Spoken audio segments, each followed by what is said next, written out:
It is July 20th, 1969, and man is about to land on the moon.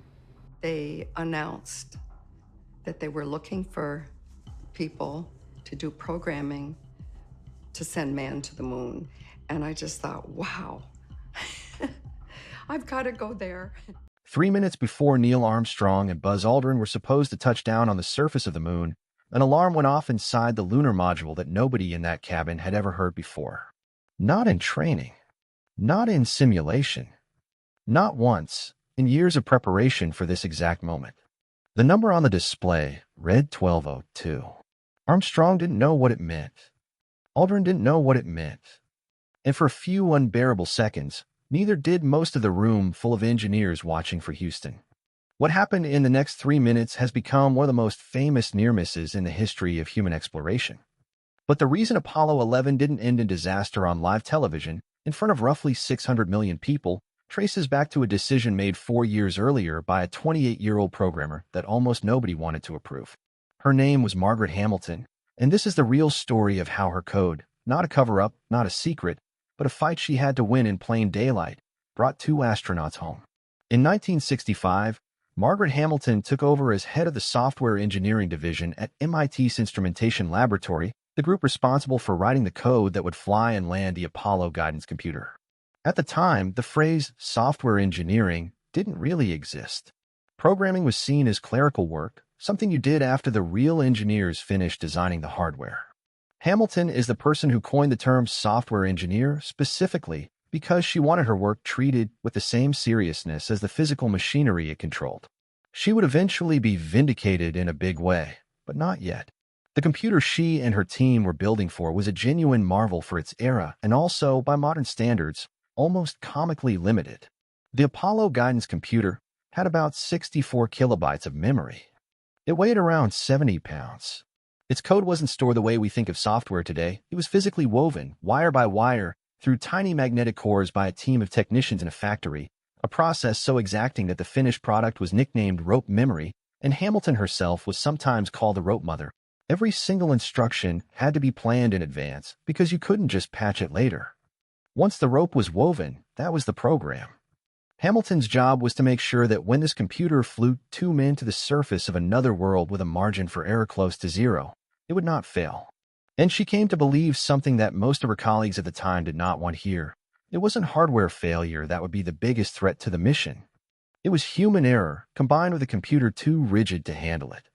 One evening, Hamilton brought her young daughter, Lauren, into the lab with her, something she did occasionally while juggling the demands of the job with being a working mother in the 1960s, a balancing act that was itself unusual for the time. Lauren, playing at the console during an idle moment, selected a program called P01. P01 was meant to run before launch, as part of pre-launch alignment. It was never supposed to run during a mission already underway, because activating it mid-flight would wipe out the navigation data the spacecraft depended on to know where it was and where it was going. That's exactly what happened. The simulated mission's navigation data vanished.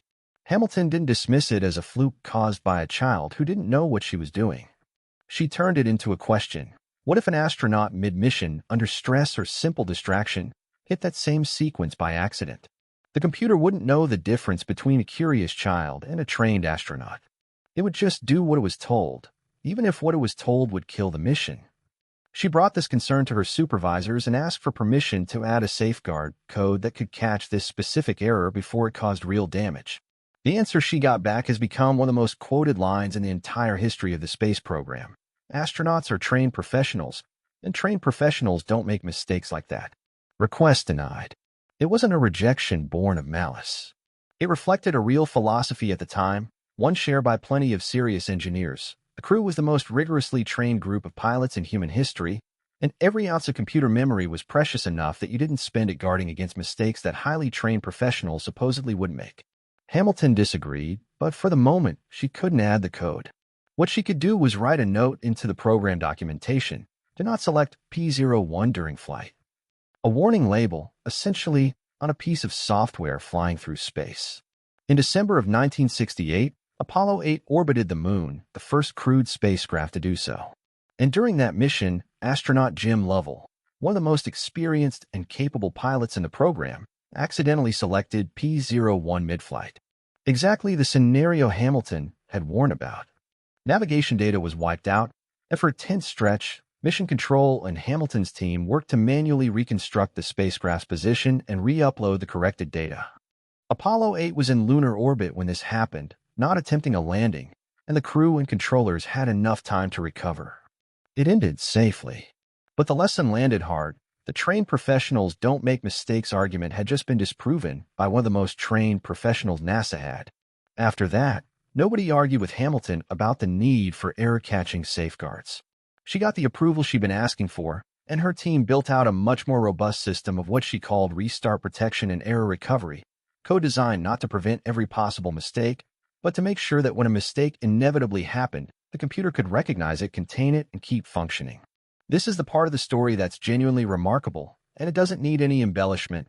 Hamilton's team built one of the earliest examples of what we'd now call fault-tolerant, priority-based real-time software, the ancestor of ideas that now sit underneath aircraft autopilots, spacecraft, and plenty of the safety-critical systems we rely on today. The Apollo guidance computer didn't run one task at a time in a simple line, the way a lot of computers of that era did. Hamilton's team designed what's called an asynchronous executive, a system that could run multiple jobs seemingly at once, each one tagged with a priority level. Navigation and guidance calculations, the functions actually needed to fly and land a spacecraft, sat at the top. Less urgent tasks, like some of the radar data processing, sat lower. Critically, the system was built with what Hamilton described as priority displays. If something went wrong, instead of just freezing or crashing, the computer could interrupt the astronauts' normal instrument readouts and replace them with an alert.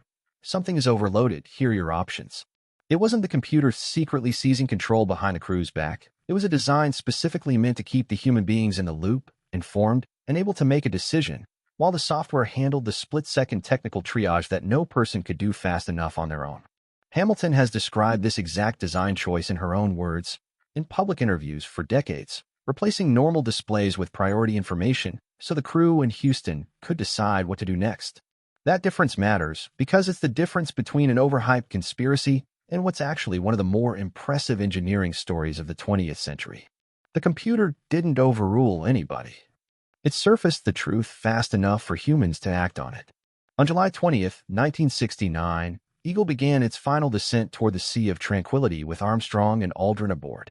Roughly 3 minutes before the planned touchdown, the guidance computer's display lit up with an alarm code, 1202.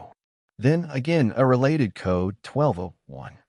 Nobody in the lunar module had trained specifically on this exact alarm because, in the incredibly detailed simulations NASA had run leading up to the mission, this specific overload scenario, using these specific codes, hadn't come up as something the crew needed to memorize.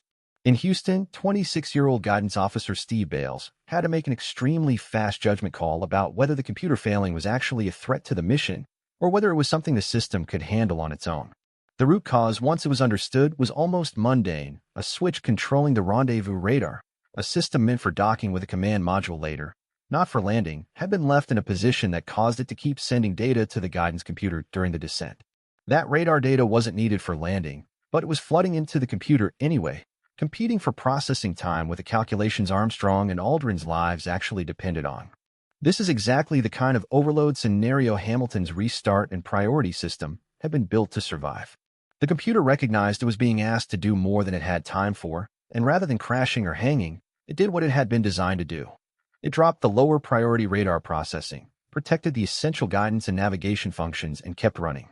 Bales recognized what the alarm meant, gave the call that the system was handling it and the crew was safe to continue, and Flight Director Gene Kranz relayed the go to proceed with the landing. Eagle touched down on the surface of the moon with well under a minute of fuel remaining in the descent stage, a genuinely nerve-wracking margin, though the 25 seconds figure often quoted has been debated by historians who pointed out that some of the mission's fuel reading instrumentation had known quirks, meaning the true margin may have been a little more forgiving than the number on the display suggested at the time. Either way, it was close. Close enough that the room in Houston didn't fully exhale until the words, "The Eagle has landed," came through. Here's the part that separates the real story from an internet myth. None of this was hidden. In the years and decades after Apollo 11, Margaret Hamilton talked about the 1201 and 1202 alarms, about the priority scheduling system, and about the P01 incident repeatedly on the record. In a widely cited 1971 letter, She wrote plainly that if the computer hadn't recognized the overload and taken recovery action, she doubted Apollo 11 would have been the successful landing that it was. NASA's own historians and archivists have told this story for years. The Smithsonian's National Air and Space Museum holds the actual stacks of printed program listings from Hamilton's team, the ones from that famous photograph of her standing beside a pile of paper taller than she is. In 2016, President Obama awarded Hamilton the Presidential Medal of Freedom, the highest civilian honor in the United States, specifically citing her work on Apollo's flight software. In 2003, NASA gave her its largest cash award ever presented for the same body of work. None of that happens to a story NASA is trying to bury. If anything, the opposite is true. Hamilton's contribution has become one of the most frequently told and celebrated stories in the history of software engineering, cited constantly in computer science courses, documentaries, and engineering ethics discussions about building systems that assume failure will happen and plan for it anyway. It's tempting telling this story to reach for a more dramatic frame, a secret the agency didn't want you to know, a machine that quietly decided it knew better than the humans on board. But the true version doesn't need that dressing.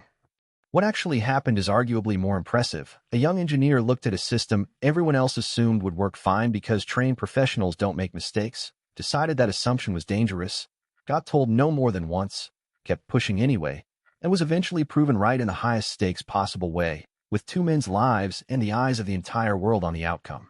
The instinct behind Hamilton's work has become foundational to how safety-critical software is built today.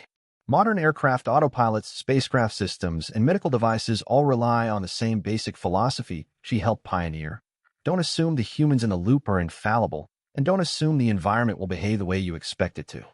Build systems that can recognize when something has gone wrong and respond in a way that protects the people depending on them, without stripping those people of the ability to understand what's happening and make the final call. Hamilton herself has talked about this legacy in exactly those terms, not as a story about machines outsmarting humans, but about designing systems where humans and software work together, with a computer handling what it's fast enough to handle, and keeping the humans informed enough to do what only they can do.